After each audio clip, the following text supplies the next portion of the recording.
Que Jesus nos abençoe os propósitos, que o nosso pensamento de bem, nesse momento em que conseguimos reunir aqui muitos corações, possa subir e alcançar os centros de amor da espiritualidade, trazendo conforto a todos aqueles que se amam, se reuniram na terra em forma de família e nesse momento vivem a dor da separação. Seja a separação pela desencarnação, seja a separação pela distância física, pela guerra, pelas condições de observar o sofrimento do ser amado sem poder transformá-lo. Oramos por aqueles que observam o cadáver dos seus filhos e são convidados a perdoar os assassinos. Oramos por aqueles que foram traídos pelas afeições mais queridas do coração e são convidados ao exemplo do perdão. Oramos também por aqueles que seguram as mãos do pai, da mãe, do esposo, do filho criança moribundo às portas da desencarnação. E é com esse sentimento de solidariedade pelo sofrimento que nos irmana que nós iniciamos hoje a nossa reflexão sobre a vida conjugal. É interessante. Eu sempre achei muito bonito, porque na Torá o símbolo da união dos homens com a divindade, geralmente, muito frequentemente, passa pelo casamento. Nas representações dos antigos rabinos e profetas da antiguidade, e eu acho que isso se manteria ainda para hoje, não há relação mais íntima do que a relação conjugal. E é por isso que o profeta Oséias inicia o seu livro falando de duas esposas que correspondem a Jerusalém e Samaria. Ele nos diz que essas duas esposas eram virgens, mas se prostituíram na medida em que na Torá a virgindade enquanto símbolo representa fidelidade. E a prostituição, idolatria. Ora, a idolatria vai para muito além de adorar um ícone de pedra ou de dirigir a adoração, que é uma das leis, está lá no Livro dos Espíritos, é uma das coisas essenciais da oração. A gente lembra às vezes de pedir, a gente lembra de agradecer, mas a adoração, que faz parte da devoção, do sentimento, é algo essencial. E é interessante, quando a gente pensa nessa relação de fidelidade, o Oséias ali está se referindo a Jerusalém e Samaria, na medida em que o número 12 representa a união e o número 10 separação, e a gente pode encontrar isso em vários outros momentos do texto sagrado, né? A parábola das 10 virgens, os 12 discípulos de Jesus em reunião, e daí por diante. Moisés à frente da terra prometida, e então ele envia 12 homens, e 10 voltam dizendo que é uma terra inabitável, que há seres antropófagos, que é seca, e 2, Josué e Calebe, voltam dizendo que é uma terra maravilhosa, onde mana leite e mel. O que será que Josué e Calebe viram que os outros não viram? A união divina, é o nome de um ministério de nosso lar, nos traz visão alargada. Quando você está andando por uma floresta, você está debaixo das árvores, você não tem visão de longa distância. Mas se você sobe na árvore, você consegue ver mais longe. Enquanto estamos encarnados, nos enxergamos pelo corpo físico, pelas nossas expressões de exterioridade, pelas nossas expressões de materialidade. E enquanto manifestação, mas não enquanto aquilo que emite. O que emite é o Espírito, que projeta o perispírito, e que então projeta-se e reencarna-se na terra para aprender. E dentro desse aprendizado nós temos que conviver com um outro. A começar do fato de que, como dizia o filósofo Emmanuel Levinas, Deus é um outro. Deus não obedece às nossas ordens. As leis de Deus estão na consciência, mas nós temos que buscá-las. É um ato consciente. Assim como deve ser o ato consciente de buscar casamento na terra. Porque é a partir da união do casamento, que serve a todas essas representações, por quê, né? Você pegar a língua latina, por exemplo, a palavra fé e a palavra fidelidade, elas correspondem. Isso é muito interessante enquanto significado, né?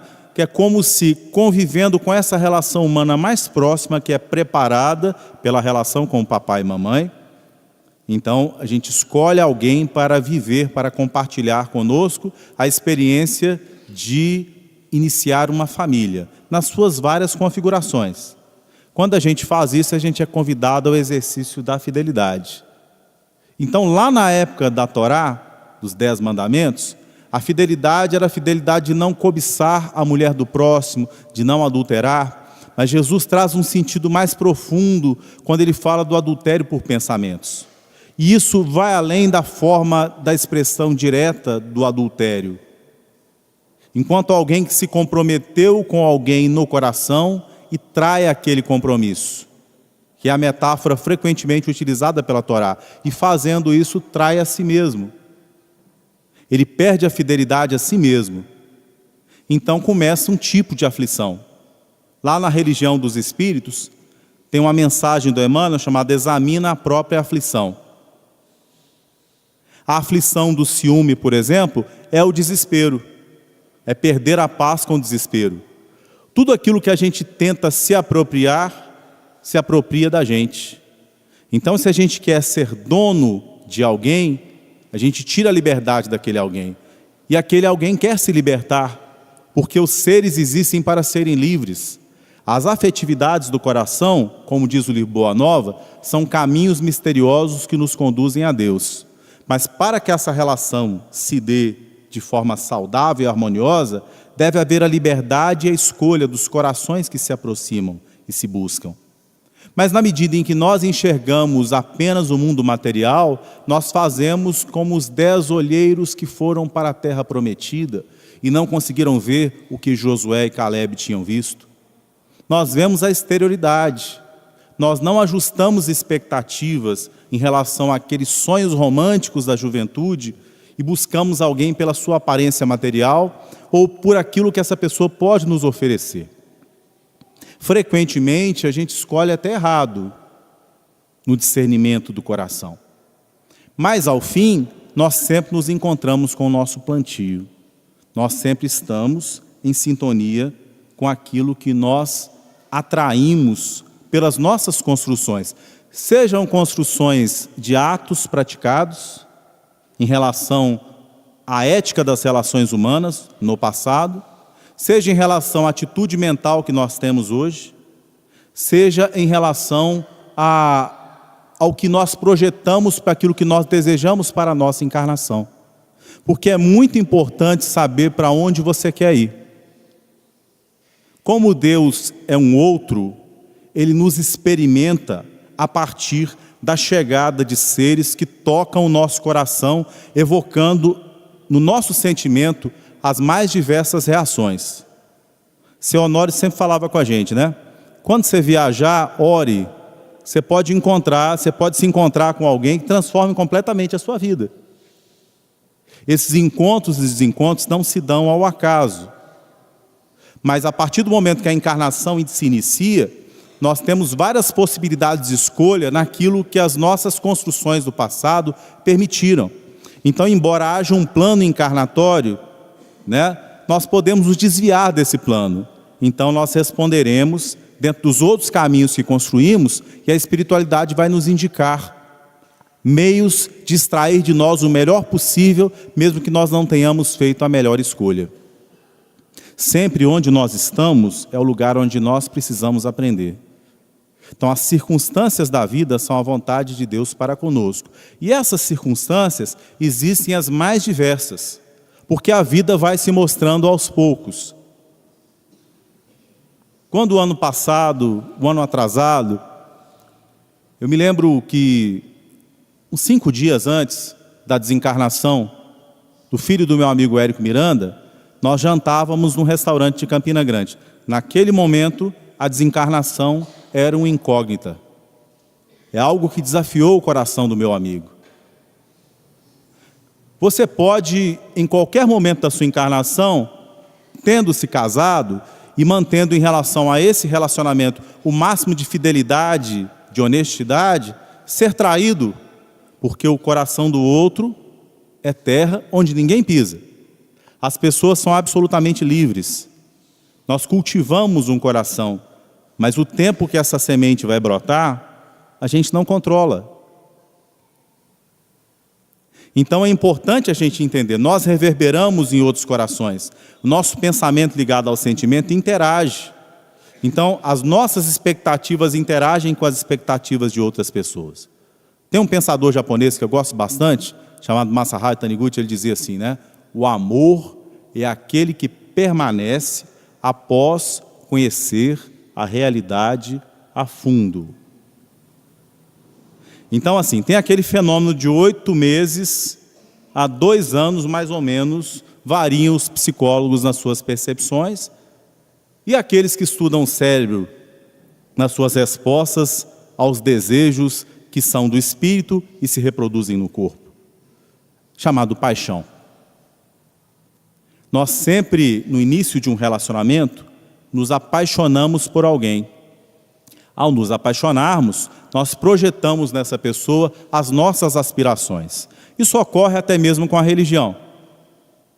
Quando as pessoas vêm ao espiritismo, elas vêm atraídas por aquilo que elas veem. Depois elas descobrem o que o espiritismo é. E depois elas são convidadas a trabalhar e construir. E depois elas passam a amar o espiritismo. Né?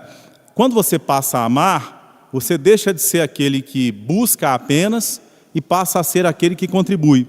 Como se você deixasse de ser um servo da casa e passasse a ser, por engajamento próprio e por escolha do coração, um filho da casa. O filho, no oikos grego antigo, na casa grega antiga, é aquele que, sendo homem, sendo varão, pegava a espada para defender a herdade do pai e poderia perder a vida. O servo, por vezes, ia atrás daquele que pagava melhor. Então, essa relação de fidelidade, ela se dá em relação a tudo aquilo que nós amamos, aquilo que é digno e aquilo que é justo. Então, não é à toa que a Torá usa essa simbologia.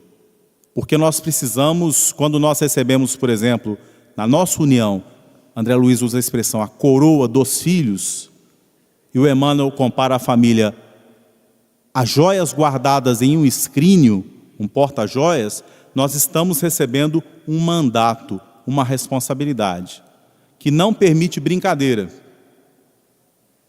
Porque quando uma coisa é muito importante para você, não brinque com isso. Não brinque com a possibilidade de perder algo que é essencial para a sua encarnação. Então, na família, se reúnem os espíritos mais essenciais à nossa libertação espiritual. Então, família é assunto muito sério. Casamento é assunto muito sério. A gente não pode pensar em separação por desacordo de aptidões, de vontades, ou simplesmente com base no desejo sexual. Porque quando a gente vai, por exemplo, tanto ao livro Pensamento e Vida, eu gosto dessa comparação, e a gente vai ao Evangelho segundo o Espiritismo, e a gente pega a mensagem com o mesmo nome, Pensamento e Vida, Emmanuel organizou a cartilha, ele diz, é o mesmo nome que tinha na espiritualidade, era um guia para quem ia encarnar. Né? Tem um capítulo chamado Amor, e tem um capítulo chamado Dever. E lá no Evangelho segundo o Espiritismo, a mensagem chamada Dever. O que corresponde nessas duas mensagens, né? O dever é primeiro uma relação do ser humano para consigo mesmo. E as vitórias do dever não são observadas por ninguém. Então, o seu dever em relação à família e ao casamento, ele não é visto no Facebook, no Instagram.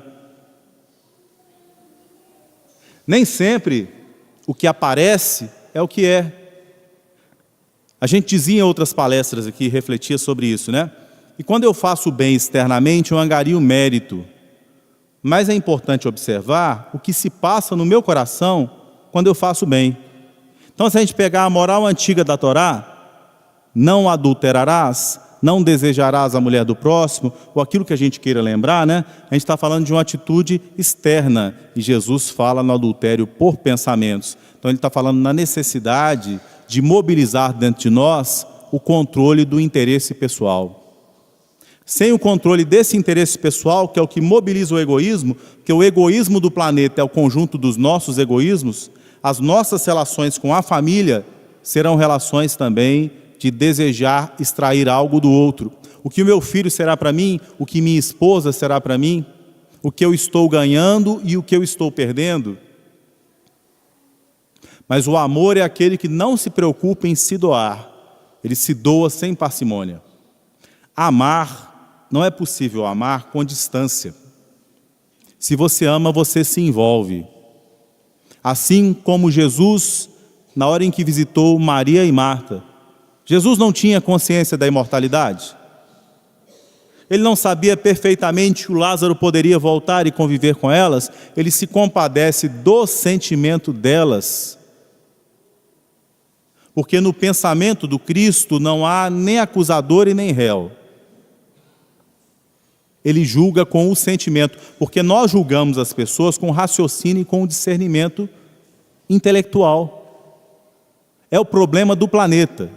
É o problema do nosso ciclo histórico de origem indo-europeia, que gerou a civilização europeia, o seu capitalismo, o seu egoísmo.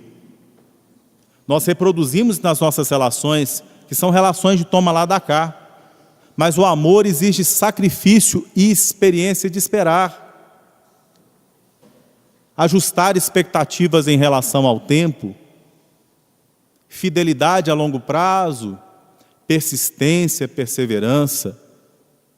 Então o amor é aquilo que se constrói na encarnação ao longo das décadas. E se a gente for brincar com o meu amigo Haroldo Dutra Dias, ele diz assim, casamento feliz é coisa que você demora uns 800 anos para construir, né? Sogra amiga é uns 2000 anos. Para se referir ao fato de que nós não estamos em ambiente que nos exija muito à toa. Nós não temos que modificar as pessoas, isso que é ajustar expectativas. Nós temos que aceitar as pessoas tais quais elas são, elas não são permanentemente. Ser é uma coisa em mudança, mas nós temos que ajustar expectativas para convivermos com o outro, sabendo que ele não se transformará ao nosso bel prazer. Nosso amigo Ricardo Vardil fala isso da esposa, que é descendente de espanhóis e italianos, e ela gritava o tempo todo. Eu achava que isso era errado, eu comecei a ver que isso era dela. Ela se expressa assim. Eu sempre me refiro a isso, lembrando da minha cidade do interior de Minas. Eu convivia com descendentes de italianos e descendentes de alemães, e as pessoas diziam que os alemães eram frios. Na verdade, era uma incapacidade de enxergar a afetividade dos alemães, que a gente quer que o outro seja culturalmente na mesma expressão afetiva que a gente tem. E o mundo é diverso. A gente tem dificuldade, às vezes, de enxergar Deus, que a gente não consegue enxergar o outro. Por isso que Jesus disse, como é que você quer amar Deus que você não vê? Se você não consegue amar o próximo que você vê. E não existe mais próximo do que a esposa ou o marido em casa. Não importa se a relação é heterossexual, homossexual, não importa. Essas relações éticas, elas são as mesmas. Deus não nos faz acepções de pessoas, de escolhas sexuais, de cor de pele, de culturas. Vejam um capítulo sobre adultério no Evangelho segundo o Espiritismo. Ele fala da configuração cultural diferente, mas isso não importa. Ele vai falar do casamento de almas, daquilo que configura a essência dessa relação e do seu objetivo. Porque se até o vento tem uma direção, alguma ação da divindade seria ao acaso? Porque eu me encontro com a pessoa? Porque ela mobiliza em mim algum sentimento. Eu estarei me reencontrando com essa pessoa? O que é que eu tenho que resolver com ela? Então, se no passado eu abandonei com base nas minhas conveniências, com base nos meus desejos passageiros, nas minhas futilidades do tempo, eu agora sou convidado a cuidar, a acolher, como mordomo da injustiça do passado. Então, necessariamente, o retorno a essas experiências, ele implica alguma dificuldade a mais. quando o entrelaçamento dos anos de convivência permite que a energia sexual, que no início era muito forte, e é bendita, e é sagrada, e a gente não tem que mobilizar culpa nenhuma por ela, ela tem que ser direcionada. A gente tem que pensar na noção de direção e proporção. Proporção é quando eu sei onde aplicar em quanta quantidade. E direção é quando eu aplico. Vamos pensar na energia elétrica? Ela está aqui. Se você enfiar o dedo na tomada, eu não recomendo, né? Mas o Edison, testando o tungstênio, conseguiu fazer lâmpada. Aqui a gente já está numa geração muito à frente. Neon, LED, né? Energia direcionada. Assim como Deus faz tudo com um projeto, nós somos convidados a um projeto. A família é um projeto. Para direcionar uma energia criativa, que se ela for dispersa, se ela for mal utilizada, ela pode destruir. Um exemplo disso é que, no convívio, com o diálogo com os desencarnados, nas reuniões mediúnicas, a mágoa mais frequente, mais persistente nas obsessões é aquela que deriva da afetividade. O que significa que você entende mais fácil alguém que invade a sua casa e causa a morte da sua família numa guerra, sabendo que ele luta com uma lógica de combate que é aquela, mas você não entende aquele que era próximo do seu coração e te traiu. Mobiliza em você um ajuste de expectativas, uma compreensão do nível espiritual que ele tem, muito maior do que o normal, para o padrão da terra, e nos desafia. Então, a experiência do cristianismo, isso o Ricardo Fardil interpreta bem o capítulo sobre amor do livro Pensamento e Vida, é a experiência de amar o não amável, que é o amar verdadeiramente, atravessar a aparência, conhecer os defeitos, conhecer aquele nível espiritual, ajustar expectativas e mesmo assim amar, do jeito que é, mesmo tendo me traído, mesmo querendo sair de perto de mim, eu desejo a felicidade, porque nós somos seres livres, né? Mas uma vez que você tem que cuidar de filhos, a relação de responsabilidade é muito mais forte. Nós devemos mobilizar todos os recursos à nossa disposição para que não busquemos racionalizações de fuga. É quando a pessoa chega para a gente e intelectualmente organiza uma série de caminhos para a fuga da responsabilidade do casamento. E aí, com base no cristianismo, o Espiritismo vem nos lembrar que nas relações afetivas a gente mobiliza o sentimento. E que o sentimento é capaz de discernir. O sentimento discerne para além das aparências. O sentimento compreende. O intelectual explica, descreve, sistematiza. Mas o sentimento entende. Quantas pessoas vocês conhecem dispostas a entender? Numa crise no casamento, elas estão dispostas a compreender o outro, a esperar. O filho que dá trabalho, ele quer compreender o filho. A sexualidade do outro, ele quer compreender o outro, que é um outro, que não tem a minha sexualidade, que não tem a minha escolha, que não tem as minhas experiências reencarnatórias. Nesse aspecto, é um estrangeiro, embora viva 30, 40 anos comigo. Essa é a experiência de amar, porque a convivência no casamento também é temporária.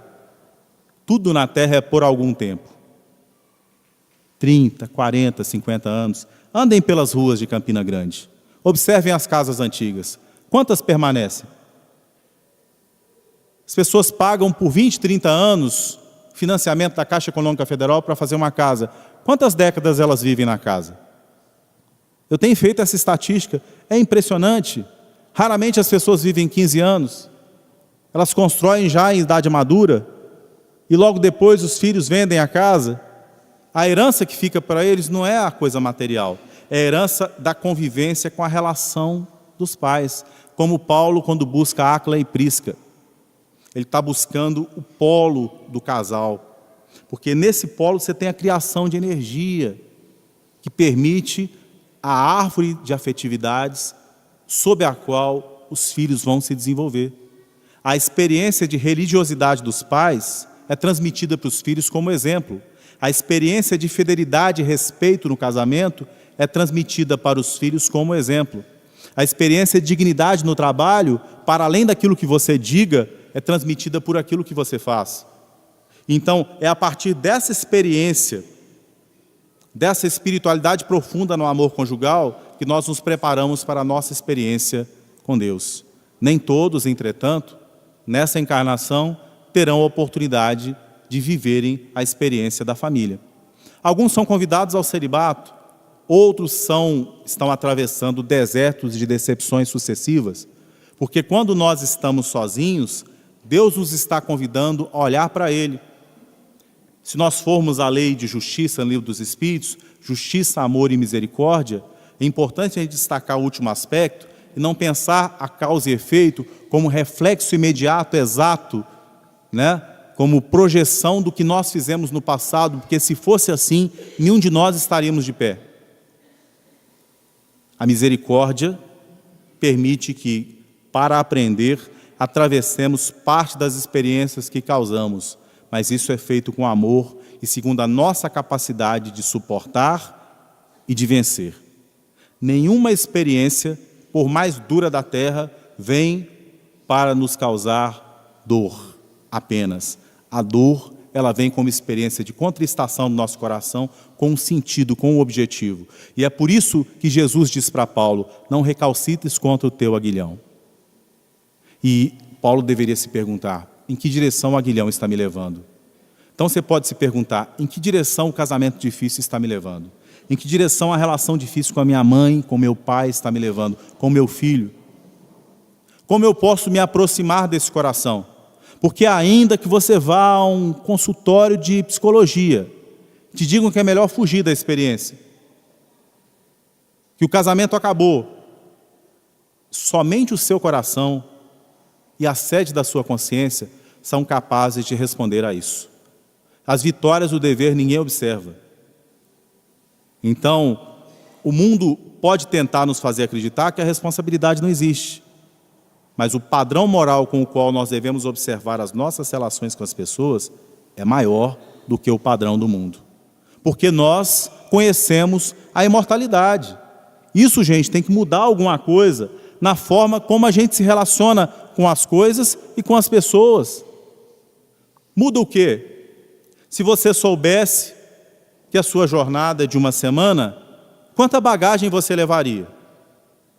E se você soubesse que você vai viajar pela eternidade, e que cada encarnação é uma semana, e que toda a bagagem vai ficar, e que os laços que te faziam ilusoriamente proprietário de alguém, que as palavras da língua nos falam dessa responsabilidade temporária, né? A minha esposa, o meu marido, os meus filhos, durante aquela encarnação, durante aquela experiência, e o tempo passa. A gente tem que valorizar e conferir intensidade, porque passa. Quanto tempo a gente vai permanecer com o filho e com a filha?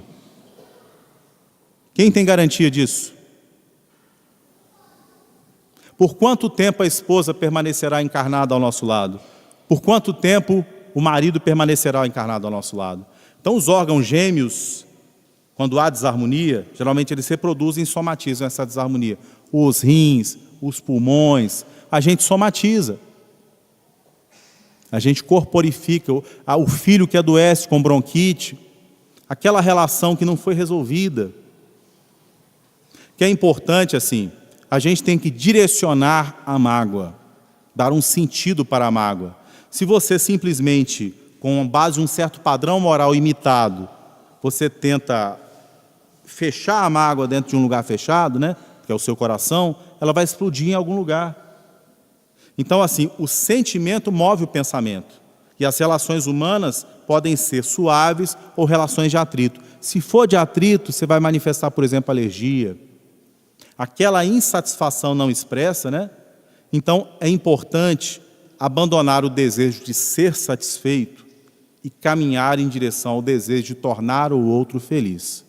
Casamento é espaço de renúncia. Quando não é possível resolver todos os problemas, há casos em que é melhor a separação. Se isso ocorreu, aí é que nós somos convidados à ética maior. O trabalho com os filhos aumenta A relação de respeito com o outro ganha novas dimensões. E é importante pensar uma coisa, né? Todo relacionamento, ele começa, ele passa por períodos em que você vai se decepcionar com as ilusões que o haviam atraído, em princípio, e a partir de então você começa a lidar com a realidade. E aí é que o amor vai se construir. Tem gente que assim, quando essas ilusões começam a se destruir, a se desfazer, como a neblina que se desvanece diante do sol, ele já pula fora. Então ele não conhece a parte melhor.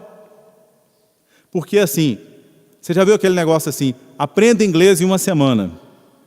Eu desconfio muito dessas coisas. Mas é possível estudar o básico de inglês para fazer uma viagem. Mas se você quer uma expertise em inglês, você precisará de década a mais. De conviver num país de língua inglesa, né? Porque, então, se para essas coisas externas, será que daqui a 1000 anos a língua inglesa ainda permanecerá? Mas a sua alma, o seu coração atravessará tudo isso. O relacionamento humano é mais importante do que tudo isso. Se a gente for pensar, por exemplo, o que é mais importante para o meu filho? O conhecimento da escola ou o conhecimento evangélico? O conhecimento evangélico. Conheço pessoas que estudaram na idade adulta, mas conheço pessoas que cresceram mimadas. Na primeira decepção afetiva, tiveram um olhar para essa decepção de fim de mundo. Então tiraram a própria vida do corpo físico, entrando numa experiência de muito mais sofrimento. Então dar raízes fortes a partir da experiência da família aos filhos é uma coisa muito importante. As raízes fortes passam pelo conhecimento da imortalidade, que muda tudo. Onde está o seu tesouro, aí também estará o seu coração. Pela construção do respeito a partir da imagem do respeito mútuo entre pai e mãe, né? As gentilezas pequenas fazem as grandes coisas. Os pequenos pontos fazem a roupa, a tessitura. Então é importante estar atento às pequenas coisas. Quando uma criança vê briga em casa, na psicologia infantil, ela se sente culpada pela briga dos pais. Então é importante, mais importante do que fazer valer a própria vontade, mais importante do que responder é pensar na felicidade dos filhos. Mais importante do que estar certo é estar em harmonia. Mais importante do que a harmonia com os trabalhadores da casa espírita é a harmonia no lar. Mais importante que a nossa tarefa social é a harmonia com a esposa e com os filhos. Porque é ali a célula máter.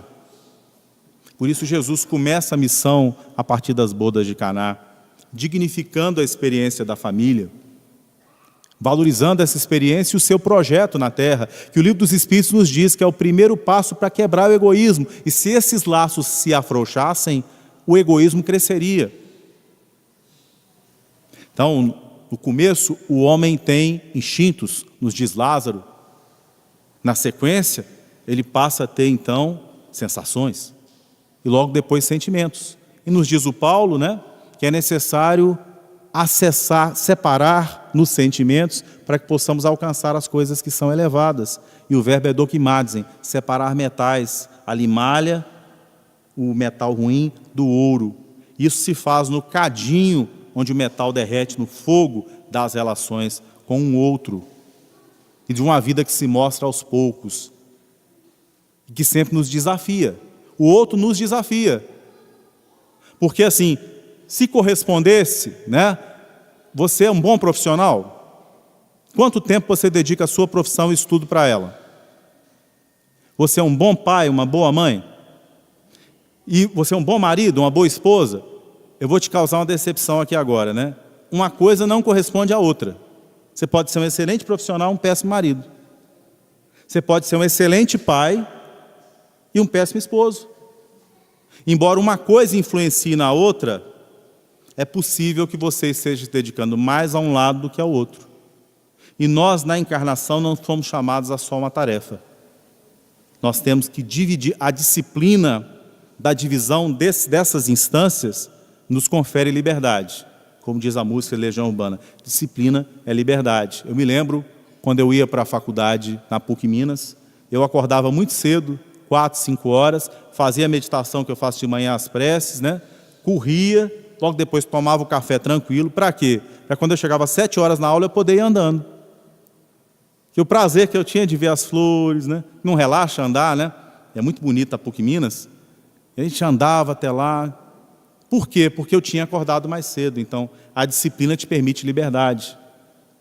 Mesmo que você esteja vivendo agora uma experiência afetiva de infelicidade, procure não responder a isso com revolta, mas que a provação que vem do passado nos encontre no trabalho e na dignidade.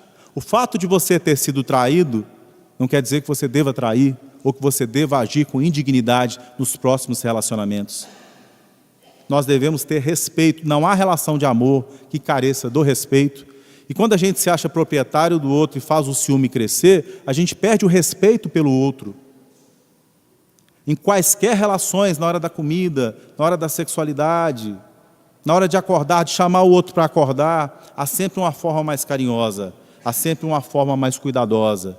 E isso é lição da carta viva do Evangelho que nós somos. E não há nada mais importante do que o lar. E é lá que todos nós apanhamos. Porque isso que a gente está dizendo aqui serve para todos nós. Não há um de nós aqui que esteja livre dessas lições, porque são difíceis de cumprir. É muito mais difícil do que o trabalho. É muito mais difícil do que ser pai e mãe, que também são missões difíceis, né? Mas essa relação mais próxima, porque quando você realmente está em sintonia com o outro, vamos lembrar aqui nos domínios da mediunidade. A médium Anésia está com a mãe doente, deslocada, 2 filhas saíram de casa, foram para uma festa de aniversário, seu coração está em sofrimento. Só a filha Marcinha está em casa, a filha nota o sofrimento dela, e como ela ensinou a filha como consolar o coração nas horas de sofrimento, o marido está fora de casa, com um amante, numa festa, numa mesa, no anedotário mais baixo possível. E ela trabalhadora, digna, a gente imagina o cenário do Brasil, nas primeiras décadas do século XX, a mulher dependente do marido, naquela expressão de dependência econômica, né, de trabalho digno, quando o homem está se entregando à total irresponsabilidade. Então a filha chama a Marcinha para que ela ore. Na hora que ela ora, ela acalma o seu coração, ela emite fachos de luz. Então espíritos necessitados se beneficiam daquela prece, ou seja, olha que lição importante. A gente está orando e a gente está beneficiando, né?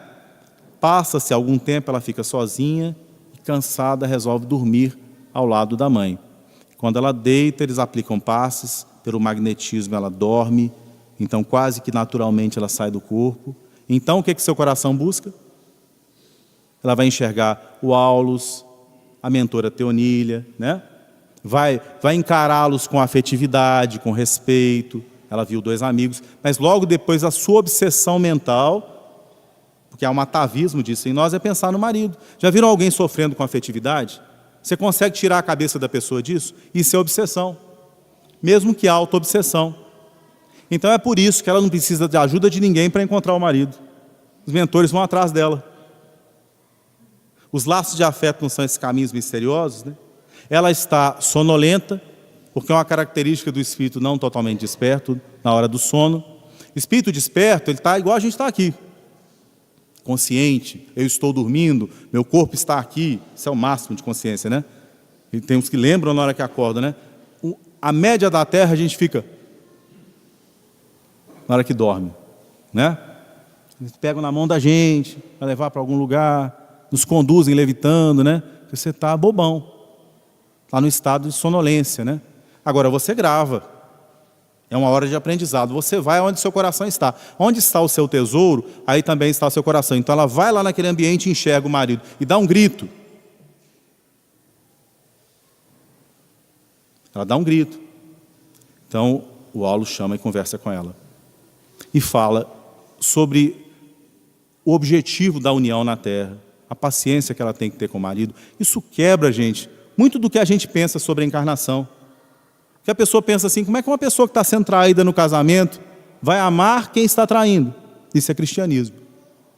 A única forma de vencer o mal é o amor. Nenhuma forma de violência e desforra nos faz nos libertarmos do mal. Pelo contrário, se você se vinga, você retorna, você está preso ao outro. Assim como ela estava presa, porque ela estava com ciúmes do marido. Isso aprendia ao marido. Quando ela volta para o corpo, eu acho muito bonita a mensagem, é o capítulo 20, nos domínios da mediunidade. Encontramos aqui precioso ensinamento acerca da oração. Anésia, mobilizando-a, não conseguiu modificar os fatos em si, mas logrou modificar a si mesma. Lembra o que eu falei? A gente não muda os outros, mas a gente fica em paz. E tudo em volta responde à nossa atitude. O castelo interior está resguardado.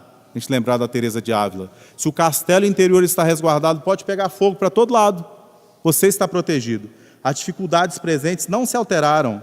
Porque tem gente que ora para as circunstâncias exteriores se modificarem. Quais de nós oramos para modificar o nosso sentimento e o nosso coração? Veja, gente, a profundidade da reflexão do André Luiz. Para a gente fechar. As dificuldades presentes não se alteraram. Jovino continuava em perigo. A casa prossegue ameaçada em seus alicerces morais. A velhinha, mãe dela, aproxima-se da morte. Entretanto, nossa irmã recolheu expressivo coeficiente de energias para aceitar as provações que lhe cabem, vencendo-as com a paciência e o valor, porque ela é um espírito eterno. Pode ser que a sua aplicação de amor transforme o marido. Pode ser que não, mas a vida é eterna. Ela terá o seu galardão da paciência, da resignação ativa diante do sofrimento e do trabalho. Porque se ela deserta, naquele momento, os filhos se dispersam, o exemplo se perde. Então nós temos muitos mandatos nas nossas mãos que nos fogem. Às vezes a gente se distrai como quem está dormindo, quando a gente tem responsabilidades sobre aqueles que nos observam, aqueles que são objeto da nossa afetividade, né? E continua. E um espírito transformado naturalmente transforma as situações. Gente, a misericórdia de Deus é sempre maior do que a gente imagina, porque somos nós que somos parcimoniosos no nosso amor. Quando a gente dá um passo em direção ao perdão, legiões de espíritos amigos nos auxiliam para que esse perdão se concretize em reconciliação. Nos diz o Evangelho segundo o Espiritismo, numa contenda, aquele que se mostre mais conciliador é sempre preferido e auxiliado pelos corações imparciais, na minha leitura e lembrança livre, né? Ou seja, a busca da harmonia permite que você esteja em paz, porque o dever é para conosco mesmos. Se o outro decide ir, se o outro decide partir, se o outro deserta, isso nós não podemos controlar. Você controla a educação que você dá ao seu filho, o que ele faz dela, você não controla. E ele é livre, mas não se turbe o nosso coração. Deus é fiel. O tempo não passa por nós em vão, conforme a mensagem de Humberto de Campos, que descreve o diálogo de Jesus com Pedro. Eles viverão. Viver faz toda a diferença. O que era você com 20 anos, o que é você com 80 anos? O que é você depois do câncer? O que é você depois da traição? Quantas vezes a experiência da vida, nós julgávamos alguém que traiu no casamento, alguém que foi mais infeliz na afetividade, e nós caímos na mesma circunstância, que nós somos frágeis. A experiência da culpa não nos liberta daquilo. A culpa é um lugar importante que a gente chegue a ela, mas a gente tem que sair dali. Você não pode ficar na culpa. Outra coisa importante, nós não saímos da culpa sem a ajuda de alguém que já passou por aquela experiência. Nós precisamos de ajuda espiritual, para que possamos, por isso, precisamos dos mentores que nos ajudem a reconfigurar a encarnação. Meus irmãos, então nesse momento a gente encerra, o assunto é muito amplo, né? E sempre que eu faço palestra sobre isso, eu sempre escolho um aspecto, que há muitos outros aspectos para se explorar. Mas eu queria falar aqui de uma outra coisa, para a gente fechar a reflexão.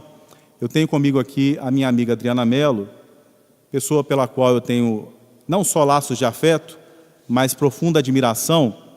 A Adriana não se limitou a raciocinar, a pesquisar no meio acadêmico e a descobrir as relações entre o Zika vírus e a microcefalia. Ela se preocupou com as mães que atravessavam aquelas experiências. Ela considerou essas crianças importantes. Ela considerou essas famílias importantes. No pensamento dela, a eugenia não teve lugar. teve lugar o amor e a crença na imortalidade. Então eu chamo a Adriana aqui agora para falar com a gente de uma campanha, nesses momentos finais da palestra. Depois a gente segue para o final. Que Jesus nos abençoe.